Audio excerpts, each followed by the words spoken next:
오늘도 복된 주일을 맞아 하나님을 예배하는 사랑하는 성도 여러분들에게 우리 주님께서 허락하시는 평화와 은총과 축복이 함께 하시기를 주님의 이름으로 기도드립니다.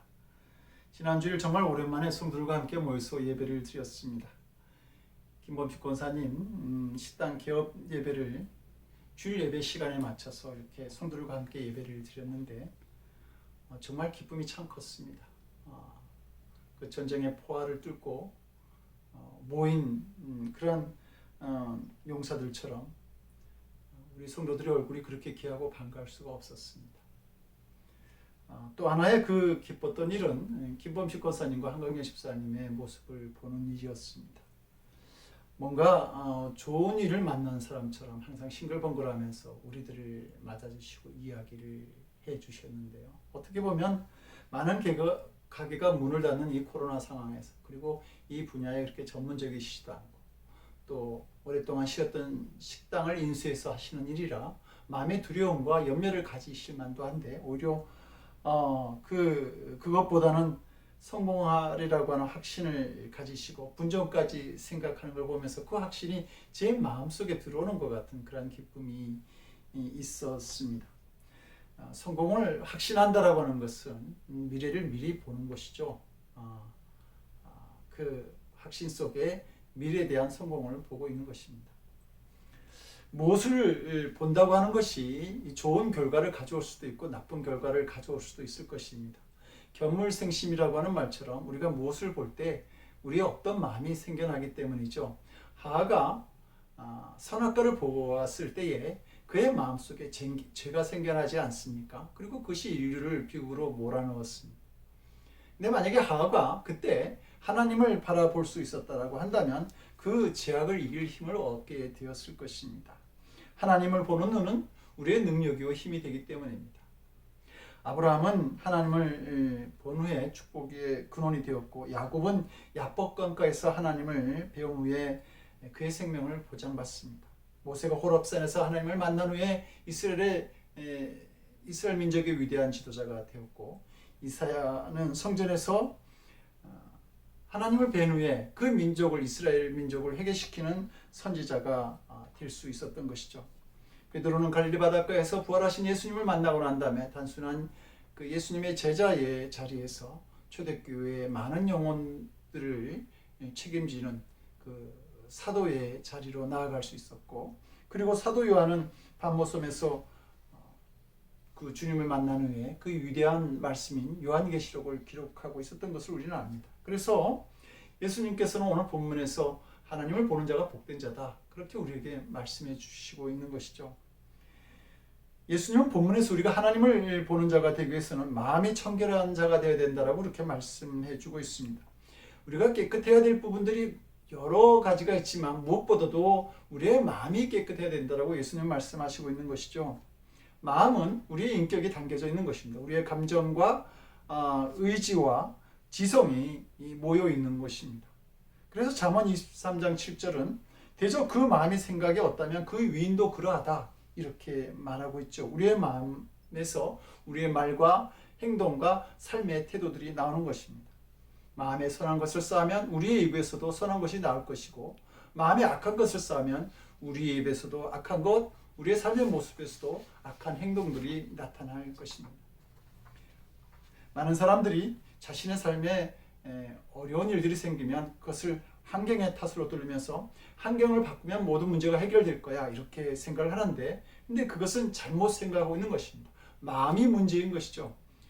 아담과 하와가 타락할 때의 에덴의 환경은 너무나도 완벽했습니다. 그럼에도 불구하고 그들은 죄의 유혹을 이기지 못함으로 말미암아 모든 것을 잃어버리는 자들이 된 것을 우리는 압니다. 좋은 교육이나 재능이나 가정이 우리를 선하고 유능한 사람으로 만드는데 도움을 줄 수 있을지는 모르지만 그것이 해답이 될 수는 없다라고 하는 것이죠. 준비된 것이 부족하고 우리의 주위 상황이 열악해서 어려워질 수도 있지만 이런 것은 다 부수인 것이고, 문제의 핵심은 그 마음의 중심에 있다라고 하는 겁니다. 근데 문제는 우리의 마음이 악하다라고 하는 것이죠. 아담과 하가 에덴 동산에서 그 타락한 이후에 인간의 마음속은 죄로 물들어가게 됩니다. 그래서 성경에 어미가 없다면 그 딸도 그러하다라고 말한 것처럼 아담이 그러하기에 후손된 우리들의 마음도 그러한 것이죠. 사람이 비록 도덕적이고 착하게 보인다고 할지라도 근본적으로 그 마음에 제약된 어둠이 있다라고 하는 것입니다. 그래서 사람은 선하고 긍정적인 생각을 많이 하기보다는 부정적이고 악한 생각을 더 많이 하면서 살아가죠. 그래서 다른 자기 눈에 있는 어떤 그 들보, 큰 들보는 보지 못하면서 다른 사람 눈에 있는 아주 작은 티를 보면서 비난하는 것이 우리들의 모습이라고 하는 겁니다. 그래서 예레미야 선지자는 예레미야서 10장 9절에서 만물보다 더 거짓되고 아주 썩은 것은 사람의 마음이니 누가 그 속을 알 수 있겠습니까? 이러면서 우리의 부패한 마음을 지적하고 있고요. 예수님도 마음에서 나오는 것은 악한 생각과 살인과 간음과 음란과 도둑질과 거짓 증거와 해방이다 이렇게 말씀하셨습니다. 우리가 이렇게 악한 생각, 부정적인 생각을 갖고 있기 때문에 어떤 문제에 처해 있을 때에 그것에 대해서 어떤 선한 생각을 하고 좋은 방향으로 그 문제를 풀어나가기가 상당히 어렵다라고 하는 겁니다. 세상에서 벌어지고 있는 많은 문제들을 보게 되면 우리의 그 마음에서 추억하고 더러운 마음에서 시작되어지고 있는 것을 우리는 알게 됩니다. 요즘 저는 그 슬기로운 의사생활이라고 하는 예전 한국 드라마를 보고 있는데 의술에 대해서 새롭게 알게 되는 것이 종종 있습니다. 간 이식 수술을 하는데 어른의 큰 간을 아이한테 이식할 때는 그 아이에게 맞게 간을 작게 만들어서 이식한다는 것도 그 중에 하나인 것이죠. 그런데 이식하는 수술 중에 가장 힘든 것이 심장 이식 수술이라고 합니다. 이 심장 이식 수술을 제일 먼저 하신 분이 버나드 박사인데 정말 대단한 일을 하신 것이죠. 그러나 그의 가정생활은 별로 행복하지 못했던 것 같습니다. 이 소크라테스의 아내와 같은 그의 아내처럼 그의 아내가 악처였기 때문에 가정생활에서 행복을 느끼지 못했고 결국 그는 그 아내와 이제 이혼을 하게 됩니다. 그가 부인과 헤어질 때에 많은 사람들이 사람의 심장을 이식한 사람이 사람의 마음은 이식을 할 수 없었나 보다 이렇게 이야기들을 했다고 하죠.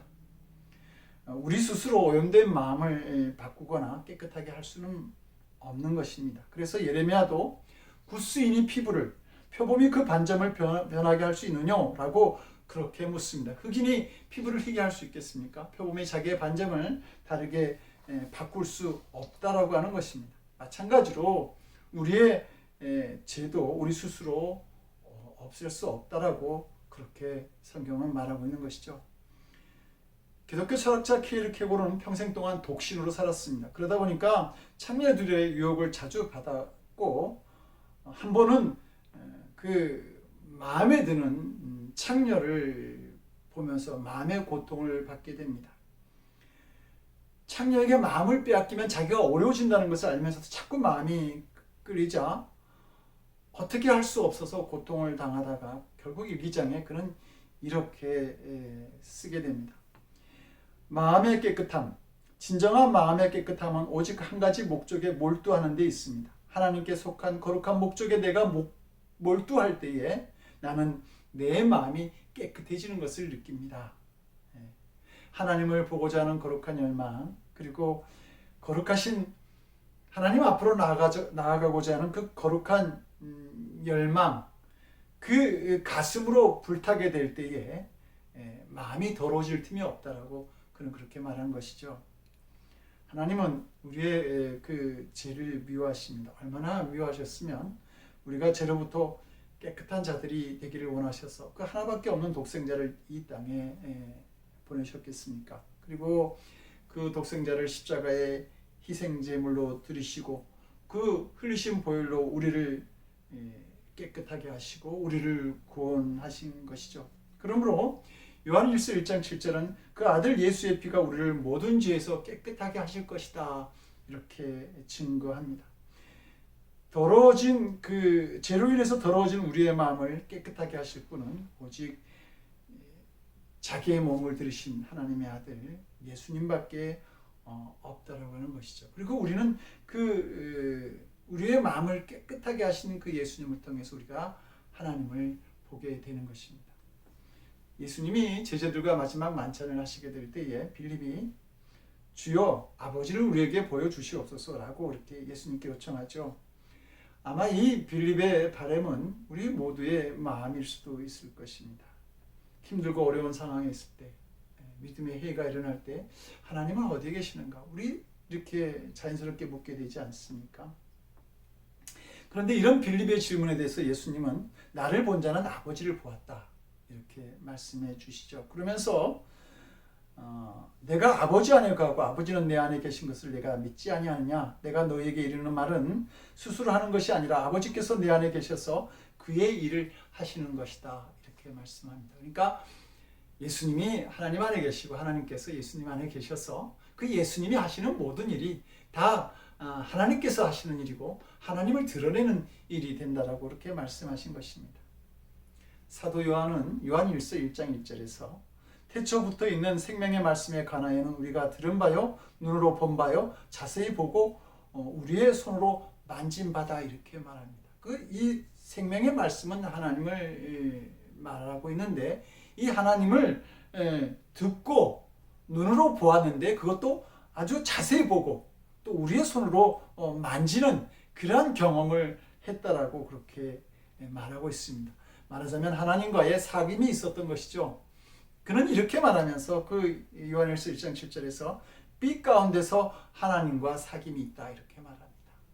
보고 듣고 만지는 그러한 사귐이 있었는데 그것이 어디에서 이루어졌냐면 빛 가운데서 이루어진 것이죠. 그 빛은 바로 이 세상에 빛으로 오신 예수님을 말하고 있는 것입니다. 그러니까 예수님을 통해서 하나님을 보고 만지는 그런 경험이 이루어진 것이죠.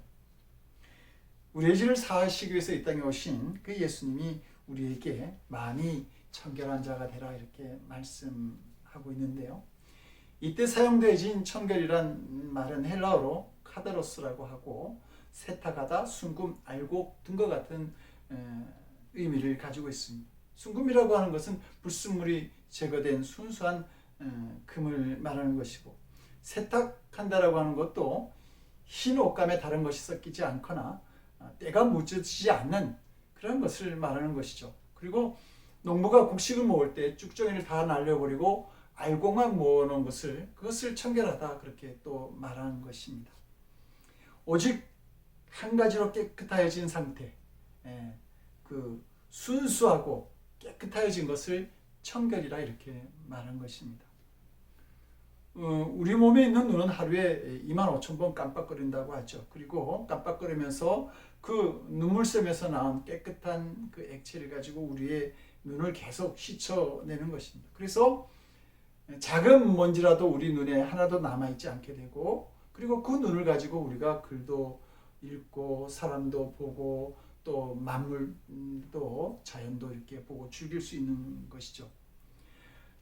청결이라고 하는 말도 우리 눈을 이런 식으로 닦는 것처럼 마음을 깨끗하게 한 상태를 말하는 것입니다. 우리가 재물에 눈이 어두면 하나님이 보이지 않게 됩니다. 음욕을 품게 되면 하나님은 점점 멀어지게 되죠. 그리고 증오로 가득 차면 하나님은 보이지 않고 내가 미워하는 존재가 자꾸 내 마음속에 나타나서 저를 힘들게 할 때가 있습니다. 내가 교만한 마음을 가지게 되면 하나님은 간 것 없고 나만 보이게 되는 것이죠. 그러므로 예수님의 보혈로 우리의 마음이 깨끗이 씻어지는 일들이 일어나야 합니다. 손에 묻은 때 또 옷에 때가 묻게 되면 물로 깨끗하게 씻기는 것처럼 우리의 죄 그것은 그리스도의 보혈로서 깨끗이 씻을 수 있다라고 하는 말입니다.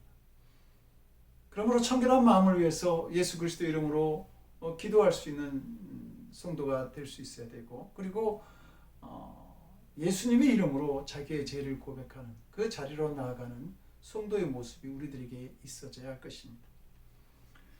깨끗한 사람의 특징은 단순한 마음을 갖는 것입니다. 그래서 청결을 뜻하는 이 카다로스라고 하는 그 말은 가늠하지 아니한 단순한 마음이다라고 하는 뜻도 가지고 있습니다. 우리가 구약을 읽다 보면 이스라엘을 가늠한 그 나라로 이렇게 지적하시고 책망하시고 또 싫어하시는 하나님의 모습을 우리는 너무 쉽게 발견하게 됩니다. 이스라엘 백성들이 하나님을 믿는다고 하면서 위기가 닥치면 그때마다 하나님께 나아가기보다는 힘 있는 강대국들에게 자신들의 몸을 자꾸 맡기는 그 모습을 보면서 하나님은 그들은 가늠하는 자들이다. 그리고 너희들이 그 가늠하는 믿음 마음을 때문에 언젠가는 수치를 당하게 될 것이다 라고 하는 경고를 자주 하셨던 것입니다. 세상과 하나님을 오가면서 두 마음을 품은 백성들에게 하나님은 오직 한 마음을 가지셨던 것을 원하신 것이죠. 군에 입대하는 사람들이 신체 검사를 하게 되는데 그 중에 하나가 눈 검사를 합니다. 그런데 이 군대에 들어가지 못하게 하는 눈의 질병이 하나 있는데 그것이 바로 사시라고 하는 겁니다. 사시는 사물을 겹쳐 보이게 만드는 것이죠. 그래서 이 사시를 가지게 되면 사물이 겹쳐 보이고 두 개로 보이고 이러다 보니까 경비를 쓸 때 올바로 경계를 할 수가 없습니다. 또 사격을 하게 될 때에도 표적물이 겹쳐 보이기 때문에 정확한 사격을 할 수가 없는 것이죠. 그래서 좋은 군인이 될 수 없다라고 하는 것입니다.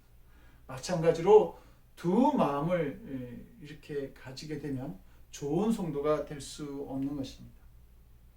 예수님께서 공생의 사역을 위해서 광야에서 40일 동안 금식 기도를 하시죠. 그리고 그 금식 기도를 마치자마자 마귀가 예수님을 찾아와서 시험을 합니다. 근데 두 번째 시험이 성전 꼭대기에서 뛰어내리는 거였어요.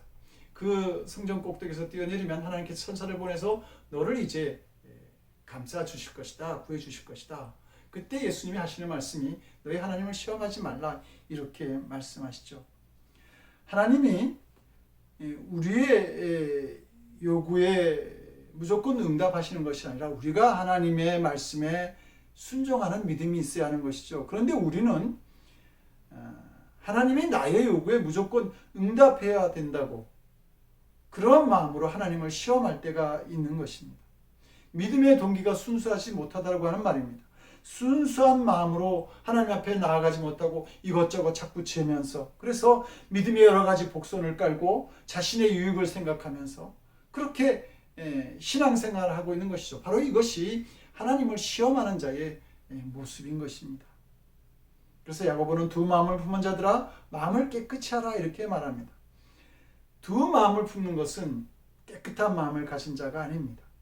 우리의 마음속에 하나님의 뜻과는 다른 생각을 품고 다른 말을 하고 다른 비전이나 열매를 맺고자 한다면 그 사람은 청결한 사람이라고 말할 수 없을 것입니다. 그래서 다윗은 하나님께 여호와여 주의 도로 내게 가르치소서 내가 주의 진리에 행하오리니 일심으로 즉 한 마음으로 주의 이름을 경외하게 하소서. 하나님을 경외하지만 여러 가지 마음이 아니라 한 마음으로 경외하게 해달라고 그렇게 간구하고 있는 것입니다. 이렇게 한 마음으로 하나님께 나아갈 때 그것을 청결한 마음이라고 하고 그 청결한 마음이 하나님을 보게 하는 것이죠. 예수님은 마음이 청결한 자가 복이 있다. 이렇게 얘기하셨는데 그 이유가 하나님을 보는 자가 되기 때문이라고 말하고 있습니다. 하나님을 본다라고 하는 것, 그것을 헬라어로 호라오라고 하는데 본다라는 의미 외에도 지각한다, 경험한다 이런 뜻을 가지고 있죠. 이것은 마음이 청결한 자가 하나님을 경험하고 느낄 수 있다라고 하는 말입니다. 최초로 우주로 달에 착륙하고 돌아온 어인 대령이 헝가리 한 대학에서 그 달을 탐험하고 온 이야기를 강의하고 있었는데 그 강의가 다 끝나자 한 학생이 질문을 하죠. 소련의 우주인 가가린은 달 궤도를 돌고 오면서 하는 말이 하늘을 아무리 쳐다봐도 살펴봐도 하나님은 보이지 않았다 이렇게 말을 했는데 어떻게 당신은 그 하나님을 만나고 또 하나님의 영광을 보고 하나님의 음성을 들었다고 그렇게 말할 수 있습니까? 어떻게 당신은 하나님을 보았기에 그렇게 말하는 것입니까? 라고 질문을 하죠. 그때 어인대령이 마음이 청결한 자는 복이 있나니 하나님을 보게 됩니다. 이렇게 대답을 합니다. 물체는 눈으로 보고 음악은 귀로 듣고 또 음식은 혀로 맛을 보고 지식은 우리의 머리로 깨닫게 되는 것이죠. 마찬가지로 영이신 하나님은 우리가 깨끗한 마음을 가질 때, 우리가 순수한 영혼을 가지게 될 때에 그 하나님을 볼 수 있게 되는 것입니다. 사랑하는 성도 여러분, 저는 성도 여러분들 모두가 하나님을 보는 은혜가 있기를 원합니다. 아브라함은 아들을 주시겠다고 하는 하나님의 약속을 믿고 25년을 기다리죠. 그런데 그 사이에 아내의 경수가 끊어지고 자기의 몸은 늙어서 이제는 아이를 가질 수 없다라고 하는 것을 알게 되면서 큰 시련에 빠집니다. 근데 그가 보았던 하나님이 있습니다. 그 하나님은 약속을 지키시는 하나님, 약속을 이루시는 하나님.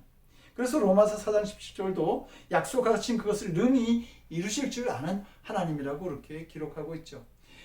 아브라함이 그 약속하신 것을 이루시는 하나님을 믿고 25년을 기다렸을 때에 그는 아들을 보게 되죠.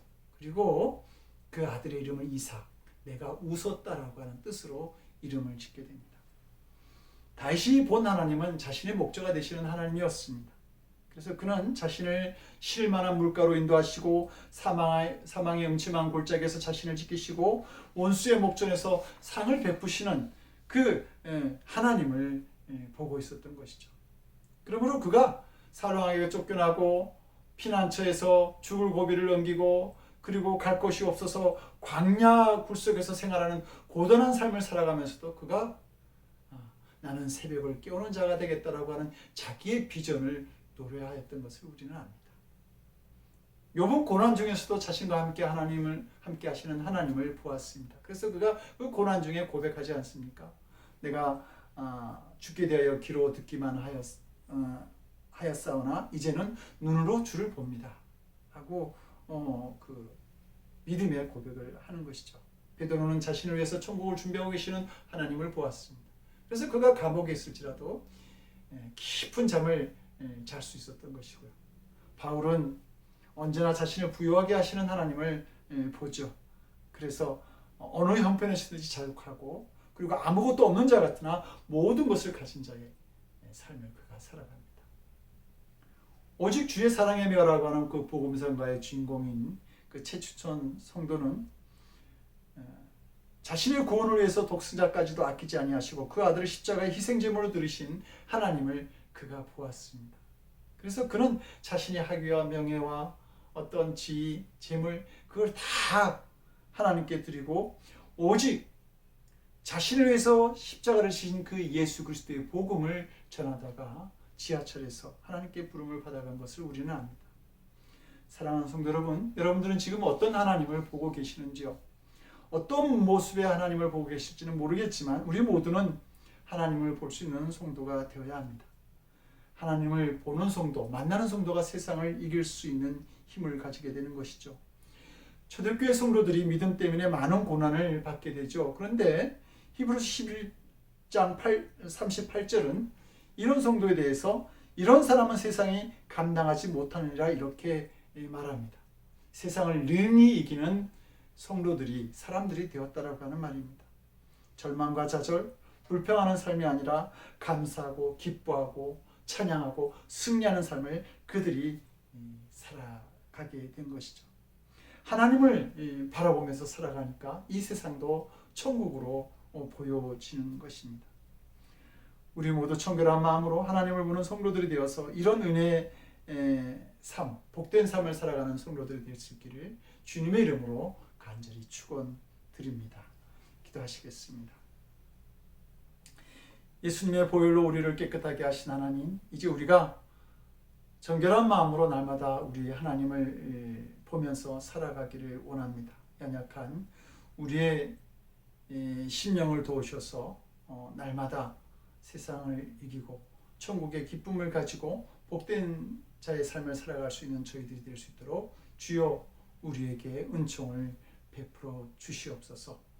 이제는 성자, 성부, 성령 삼위일체 하나님의 거룩하신 은총과 역사하심이 이제 청결한 마음으로 날마다 하나님을 보는 믿음의 삶을 살아가기를 원하는 거룩한 성도들의 머리 위에, 저들의 가정과 일터 위에 지금으로부터 영원토록 함께 하옵시기를 간절히 축원드리옵나이다. 아멘.